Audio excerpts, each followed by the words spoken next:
นี่ผักก่อนก็ได้ฮึบฮึบ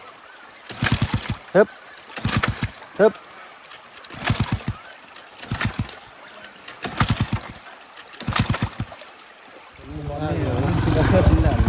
มาลงกันปะ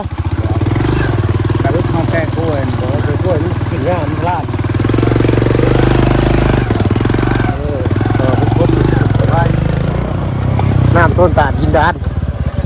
โอ้ยใส่ตังหลังน้ำก็ได้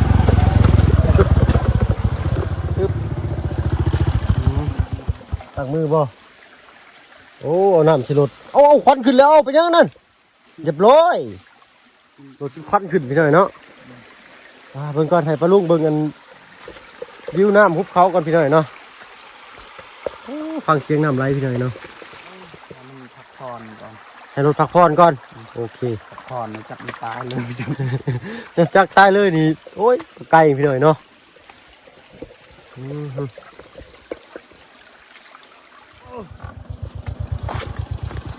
เนาะ เมื่อยบ่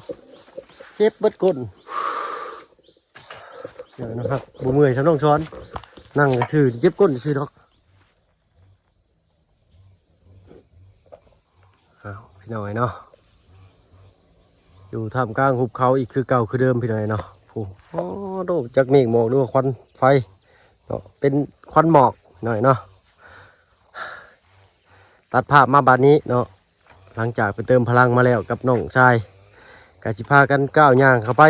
สวนกล้วยพี่หน่อยเนาะจังได้ก็ฝากกดไลค์กดติดตามกดแชร์ให้น้ำเลยเด้อพี่หน่อยเนาะมื้อนี้มากับน้องซอนเนาะสบายดีปะลุงอยู่หันนั่นล่ะ สบายดีว่าลุง มื้อนี้สิพาไปใช่ ไปเบิ่งสวนกล้วย ไปเบิ่งสวนกล้วยอีกเนาะโดยเอาถ้าว่าป้าลุงท่านใดเขามาเห็นคลิปนี้แล้วเนาะก็ฝากกดไลค์กดแชร์ให้หน่อยเด้อพี่หน่อยเนาะเอาก่อนอื่น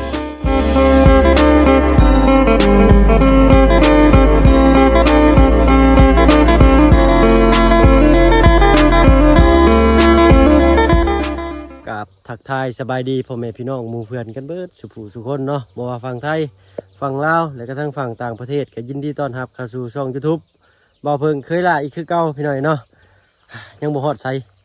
คืออะไรใครย่อยเลย แดดก็แดดพี่หน่อยเนาะมื้อนี้เนาะทางน้องซ้อนนี่ยังคือเก่าเนาะโคตรถึกเลยเจ้า ไปพี่น้องพูดแล้ววิวทิวทัศน์ทางนี้โอ้ยสวยสดงดงามขนาดเนาะถ้าว่ามีกระต๊อบน้อยตั้งอยู่นี่ป้าโตเนาะคักแล้วนี่เนาะอันไหนเป็นเมฆหมอกพี่หน่อยเนาะไปจังได้กับฝากกดไลค์กดแชร์ฝากกดติดตามให้สองหนุ่มสองมุมพี่หน่อยเนาะทางน้องซ้อนสิพาเขาชวนกล้วยอีกพี่หน่อยเนาะบ่าวเพิ่งก็เคยได้ถ่ายคลิปการเข้าไปครั้งหนึ่งให้เบิ่งแล้วพี่หน่อยเนาะอันนี้จะเป็นครั้งที่สองของการเข้าชวนกล้วยน้องซ้อนเพิ่นพี่หน่อยเนาะไป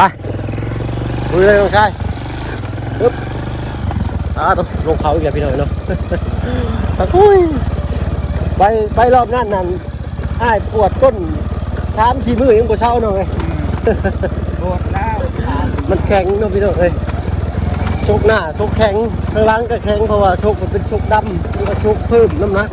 รับน้ำหนักอีกเนาะไปติดตามมาชมกันพี่น้อยเนาะพี่น้องเด้อ นี่บอลนี่แล้วมันยกล้อบ อลนี่ยกล้อ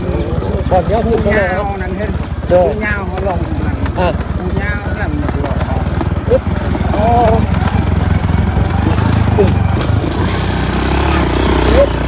ไปดูก็ได้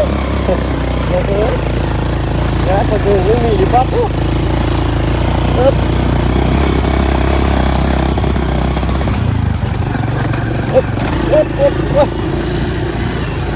มาแล้วก่อนพี่หน่อยเนาะช่วงนั้นก็ยังโมเป็นหน้าฝนเนาะป่าไม้ก็ยังเป็นสีแดงอยู่มาแล้วมีโอ้ยแนมไปใช้ก็มีแต่สีเขียวแล้วพี่หน่อยเนาะอันนี้ยังบ่ได้ครึ่งของครึ่งเลยครึ่งอีกแล้วพี่หน่อยเนาะหาก็มาได้น้อยเดียวหาก็มาได้ลักหนึ่งเนาะหนักไปเลยแหละพี่หน่อยเนาะ7-8 ลักนี่แหละทางเขาชวนน้องคนนี้ก็ได้เดี๋ยวนะรุ่นกันต้องพี่หน่อยเนาะถ้ามันเป็นเขาให้อีก คนตก2-3มื้อเข้าไปเริ่มเข้าบ้านสบายดีสาวอ่อนโอ้ยเนาะสาวอ่อนมันก็มาเฮ็ดให้นี่จ่อยเนาะพอเพิ่นมาส่งแห้งโอ้ยเนาะเข้าป่าเย็นบ่อยๆบาดนี้ไปติดตามรับชมกันพี่น้อยเนาะเสียงดังเด้อขอโทษขออภัยนำหลายๆพ่อลุงเนาะขึ้นบ่โอ้ยโอ้ย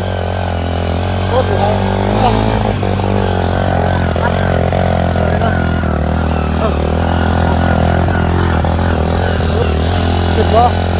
โอ้รุ่นหน่อยเนาะโอ้เต็มไปโยเลยพี่หน่อยเนาะไปรุ่นกันอีกพี่หน่อยเนาะ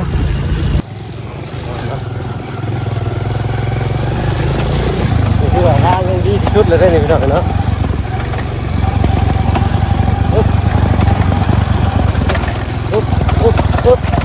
เอาไปพุ่งไปดังๆพี่หน่อยให้น้องช้อนนี่ใกล้กว่าหมู่เลยพี่หน่อยเนาะแต่ว่าหมู่คู่นี่ที่อยู่ด้านนอกเนี่ยไปง่ายมาง่ายเลยของน้องช้อนนี่คือว่าเบิกทางไปเองเนาะคือว่าเบิกทางนี่ว่าตัดต้นไม้ต้นตอกของตามไปเองอันนี้คือว่ายังอยู่ในเส้นทางที่สบายที่สุดแล้วพี่หน่อยเนาะนี่ก็ได้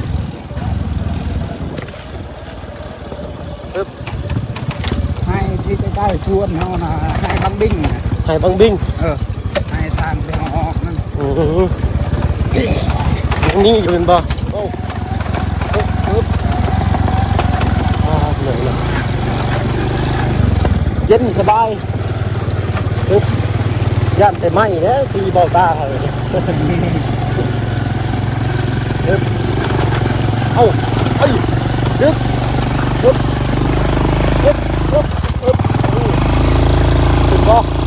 นบ่รถจะเบิดแห้งไปเลยเนาะได้ต้นสงสารรถเราอยู่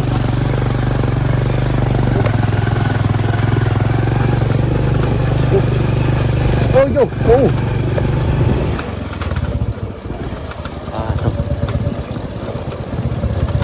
ไปเลยนะฮึบ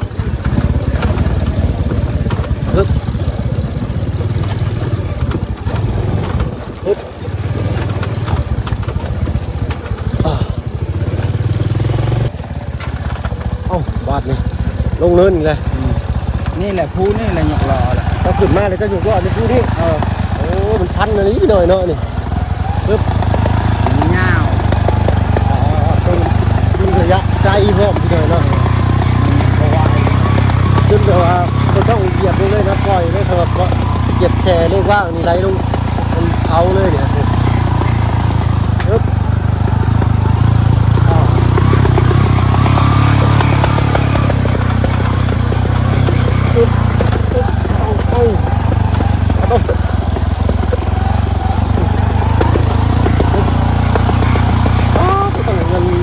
ยาวของวันนี้นี่เนาะช่วงมารอบแรกมันไม่แห้งเลยไม่ช้อนเนาะอันนี้มันมีน้ำมันลื่นบัด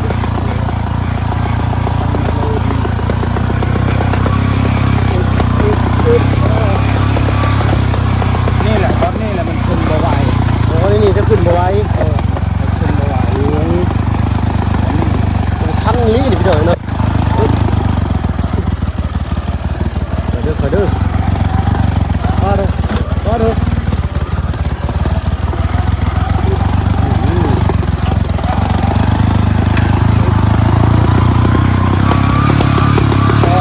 คันที่เป็นอยู่นะ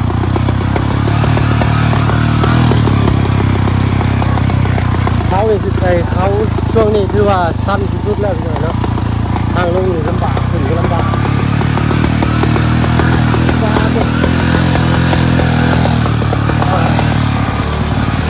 ปวดไปแล้วกกแขนแล้วเนาะก็เกิดสิฮอดเนาะเอาจักเลยเอากูเราก็เอาเอากูที่ไหนเนาะปึ๊บ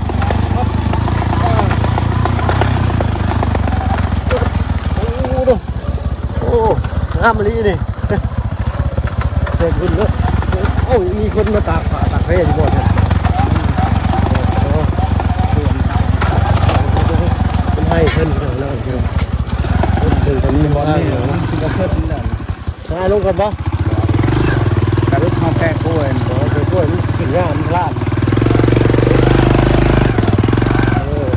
ทุกคนไปเดือดเริ่มออกแห้งเลยพี่น้อยเนาะมาดิไปติดตามซุปก็ดีพี่น้อยเนาะ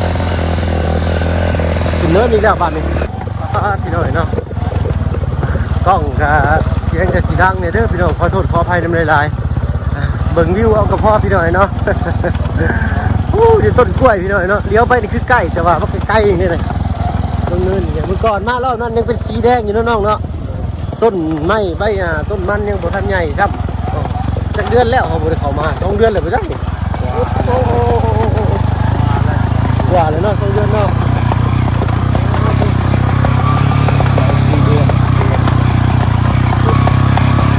พี่น้อยเนาะน้ำต้นตาดยินดานโอ้ยใส่ตังหลังน้ำก็ได้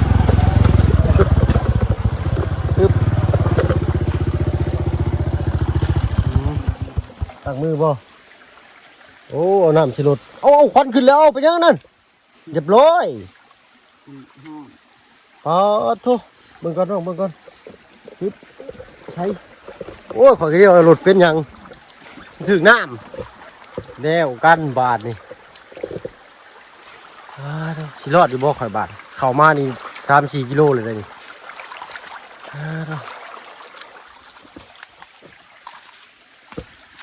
รถควันขึ้นไปหน่อยเนาะเบิ่งก่อนให้ปลาลุงเบิ่งกันวิวน้ำหุบเขาก่อนพี่หน่อยเนาะฟังเสียงน้ำไหลพี่หน่อยเนาะเย็นนาลีได้น้ำนี่ทางนี้เป็นตาดหินขึ้นไปเลยพี่หน่อยเนาะฟังเสียงธรรมชาติเนาะสดชื่นลื่นอุลา แต่หันมาทางนี้เริ่มสิบุลื่นอุลาแล้วบัดนี้ไปได้น้องควันก็ขึ้นขักแท้ ห้อนแห้งตายแล้วกันดับเองมันบอกกินนี่ ดับเองมัน เอา ให้มันพักผ่อนก่อน ให้รถพักผ่อนก่อนโอเค พักผ่อนจับมันตายเลย จะจักตายเลยนี่โอ้ยไกลพี่หน่อยเนาะ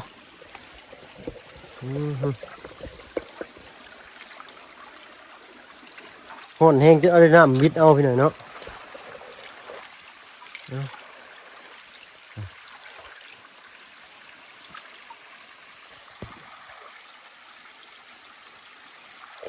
ไปได้เนาะสู้ๆเนาะเอ้าลองเบิ่งดูบัดนี่พักก่อนก็ได้ฮึบฮึบฮึบฮึบ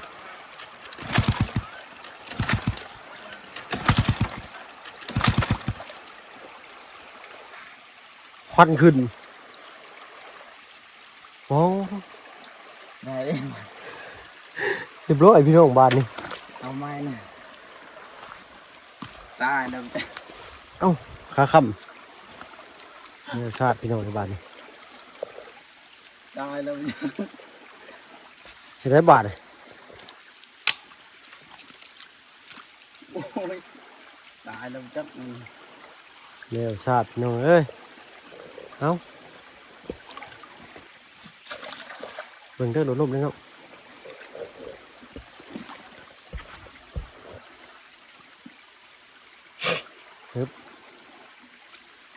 ต้องมีสูตรนั่นนี่เฮ้ยห่อนลูกมือได้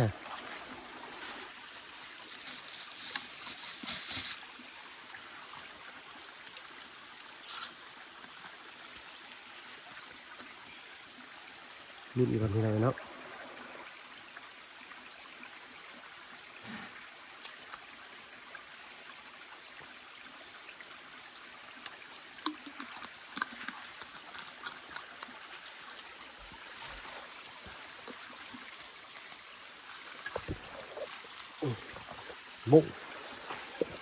บุ้งไตหลัง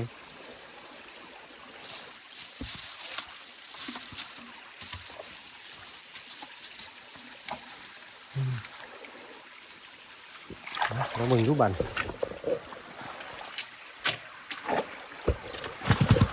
เฮ็ด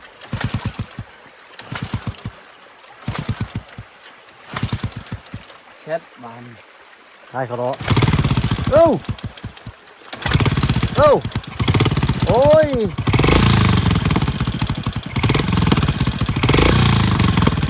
เฮ้ยเนาะมาจัดพี่หน่อยเนาะ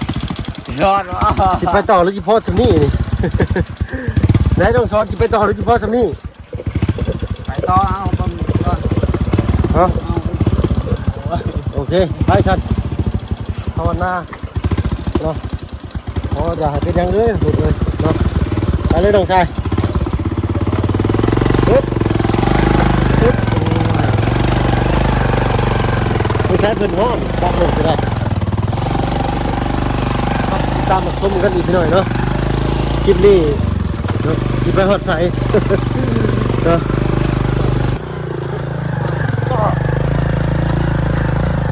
วิวสวยงามอันนี้พี่หน่อยเนาะ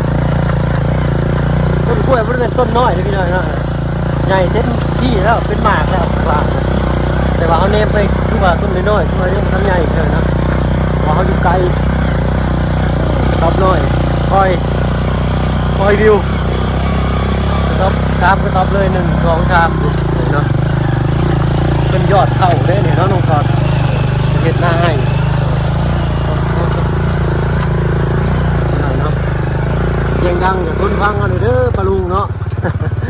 บางครั้งว่าเพิ่นก็จะเก็บคลิปออกมาให้มันดีที่สุดในป้าลุงได้เบิ่งเนาะคลิปนี้ก็ถือว่าชมวิวไปก่อนพี่น้อยเนาะเขาไปรุ่นกันอีกอยู่ในป่ากล้วยน้องสอนเนาะยังมีอีกสวนหนึ่งที่ยังไม่ได้ถ่ายให้ป้าลุงเบิ่งพี่น้อยเนาะสวนนั้นนี่ยังไม่ได้ทันกระสาใบเนาะในการไปเบิ่งผลงานน้องสอนเพิ่นปลูกไว้เนาะบ้านนี้ใหญ่สำนีแต่บ่เนาะ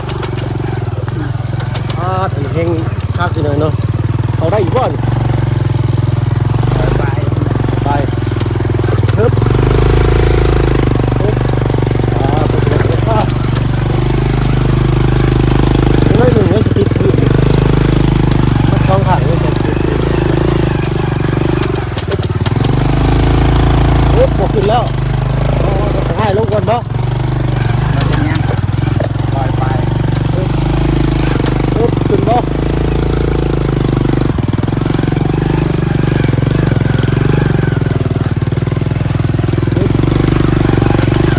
น้ำไหลลงมาในที่สีแห้งรอบๆครับโอ้ไม่เดียวไป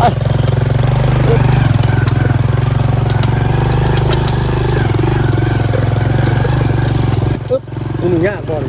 ลื่นเนาะจะมีกินร้านเจอเนาะปึ๊บก็ปึ๊บปึ๊บเป็นพลานหินบางไงนะพี่น้อยเนาะปึ๊บ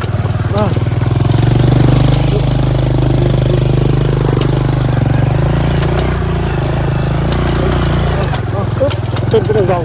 ๆด่าเจ้าบ่ได้ที่เคาะเลยพี่น้อยเนาะ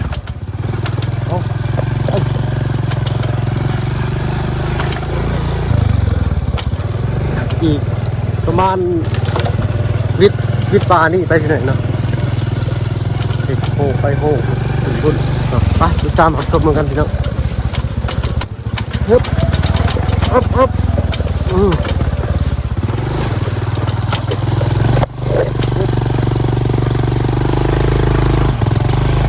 ช่องแคบเดียวเลยเนาะตอนช่วงแรกป่าก็ไม่ได้ทึบเข้ามาปานนี้ถึงว่าน้องซ้อนมาบ่อยากให้นางทางหาเพราะว่ายันไม่ดีตาไปเลยเนาะ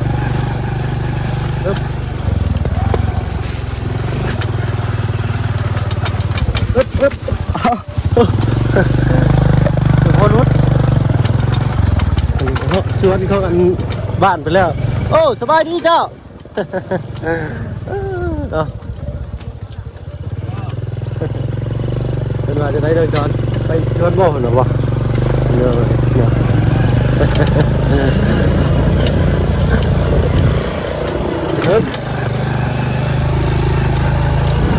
เป็นชวนอันเพื่อนบ้านน้องซ้อนเนาะก็หมู่คู่ของน้องซ้อนนั่นแหละเนาะ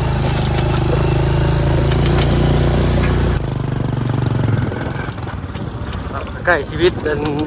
สวนของผู้คนเป็นเลยแล้วแต่สวนของน้องซ้อนเองบ้านนี่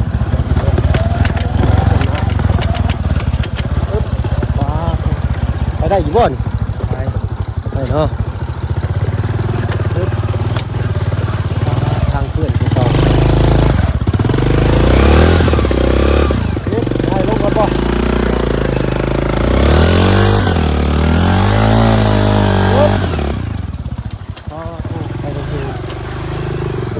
เจ้าเก่งอย่างนี้หน่อย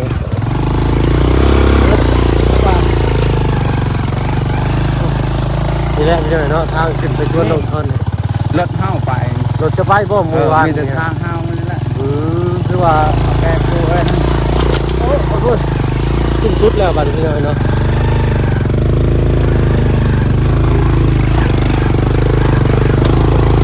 ขึ้นสุดของป่ากล้วยของชาวบ้านเนี่ย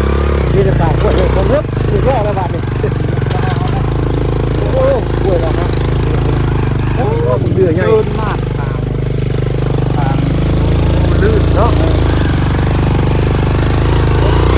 เดือดมันใหญ่หน่อยเนาะ กินละนานกินนานกิน กินบักเดืออันนี้บักเดือป่าจักเพิ่นกินหรือบ่ เขากิน เขากินเนาะ มะเขือมะเขือนี่แซ่บกว่า โอ้ยเนาะบักเดือนี่แซ่บกว่าเอามาเพิ่มก็น่าจะร้อยหน่อยเนาะอันนี้ก็ต้นกล้วยป่าพี่หน่อยเนาะต้นใหญ่บักเดือ หวาน โอ้ยรถเจ้านี่เนาะเนาะ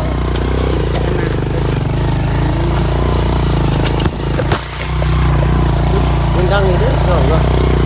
เอาเงินเอาไปทำไมร้ายบ่ได้ใส่ไม้ทำไม้ก็เพิ่นรังชาบอยู่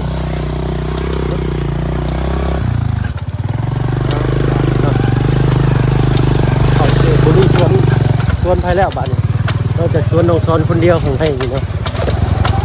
อันนี้เป็นเส้นทางคนบุกเบิกมาเองเนาะ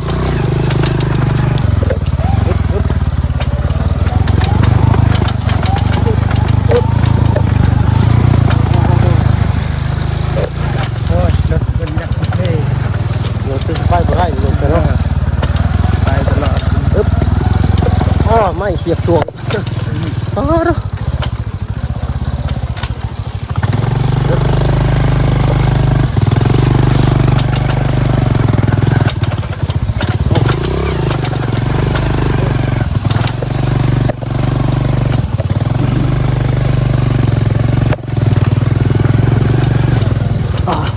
นี่ทางเลยที่ทางเลยนะพี่น้อง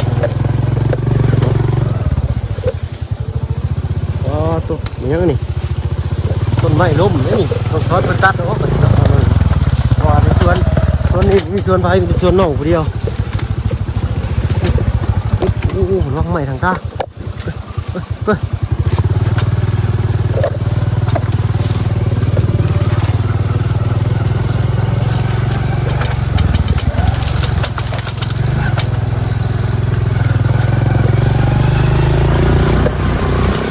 มีแต่เอาไปขึ้นรถดันเขาประกาศหาการเกียรติการป่า เจ้าเข้ามาผู้เดียวป่ะ การยังเขาประกาศเด่น โอ้เจ้าคือกะเนาะ ที่นี่แหละเขาประกาศอยู่เอามา ส่วนมากเนี่ยนี่พอได้กินแน่เนาะ ก็ได้ช่องทำโตกินเครื่องธรรมชาติป่านะ เนาะ อันนี้คือโรงเอาซียังเลย เนาะ แบบแซ่บๆนะ ธรรมชาติก็คือเขาซื้อเนาะเขาซื้อยันถึงชั้นพุ่งชั้นผิด โดย เป็นป่าใหญ่เนาะนะ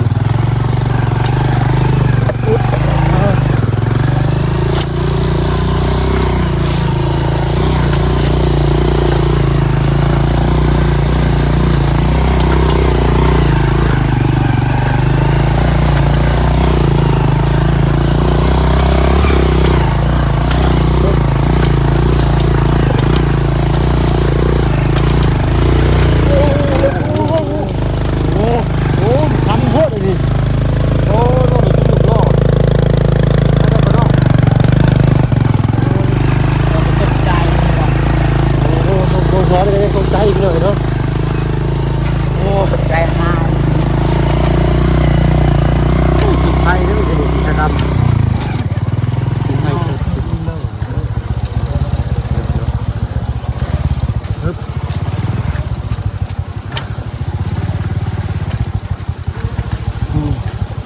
เกือบแล้วลื่นให้ล่างน้ำย่อเลยมันขึ้นเลยลื่น ตกใจเบิดบางคนก็ที่นี่ไปหน่อยเนาะ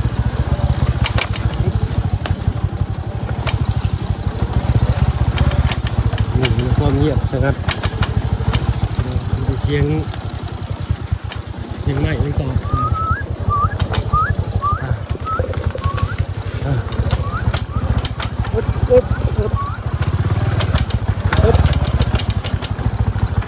ยุ่มตรงกันหน่อยเนาะ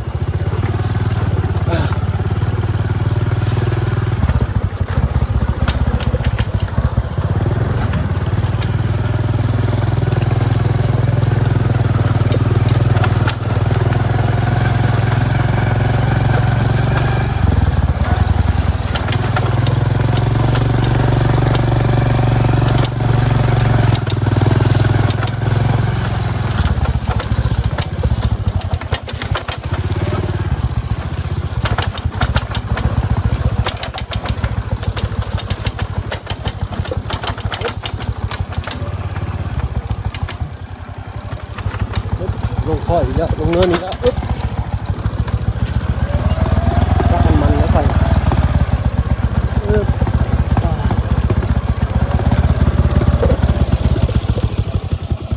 มีบอลมันจะ บอกขึ้นชันแห้งดีเนาะ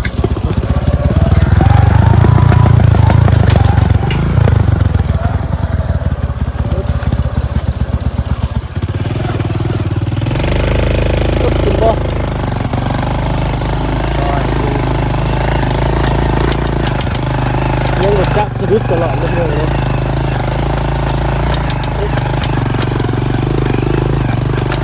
ไปทางนี้จะยากเป็นตกใจทุกอย่าง ตกจักตกใจเลย ใช่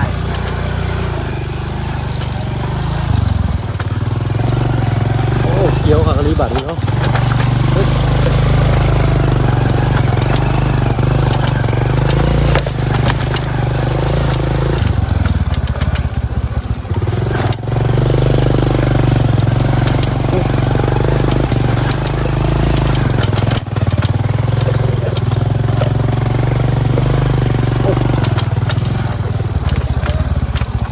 เรียบร้อยพี่น้องเอ้ยเนาะ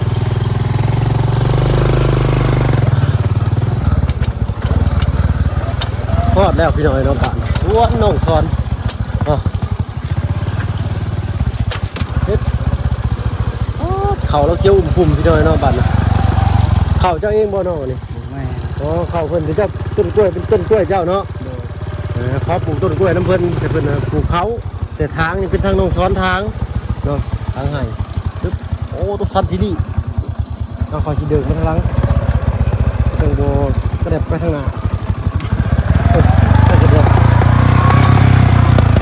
ทับจริงดิ่งเลยเนาะ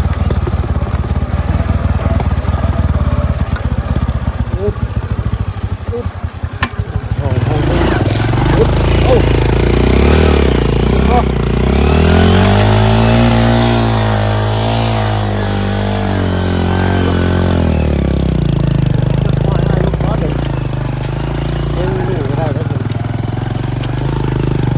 อ้ขึ้นเลยเนาะว่าถ้าว่าเกกล้วยจะได้หันนี่เดี๋ยวเราจะคิดภาพต้นกล้วยน้องก็เริ่มใหญ่เรื่อยๆนะต้นเข่ามันจะเคี้ยว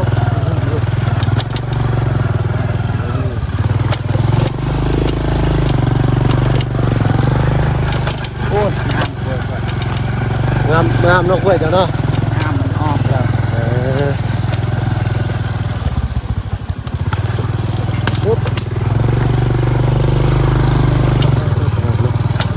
ตัดหวาน โอ้ยบอดจอดรถ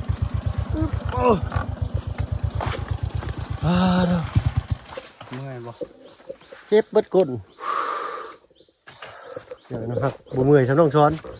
นั่งซื่อเจ็บก้นซื่อดอกป้อดอกกล้วย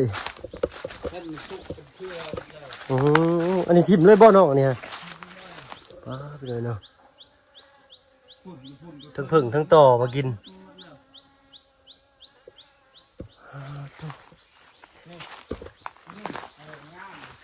ใช่เนาะ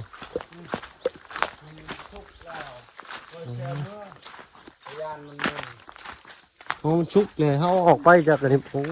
พี่น้อง กินก่อน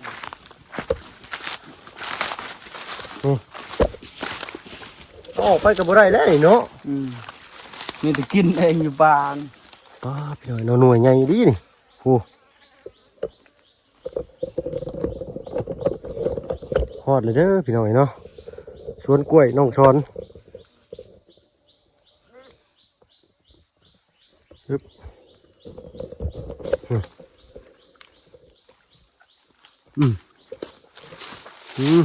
คำเดียวเลยเหรอเห็ดต้นหมากสมโอกินได้หรือบ่น้องชอนหมากสมโอบอลน่ะ ยังไม่ได้แก่ โอเคอันนี้คือเป็นสวนที่เขาเข้ามาตอนนั้นเนาะน้องชอนน้อยนี่เนาะตัวนี้มีน้อย ตัวนั้นก็น้อย ตัวในเทิงพุ่นจะมีพี่หน่อยเนาะ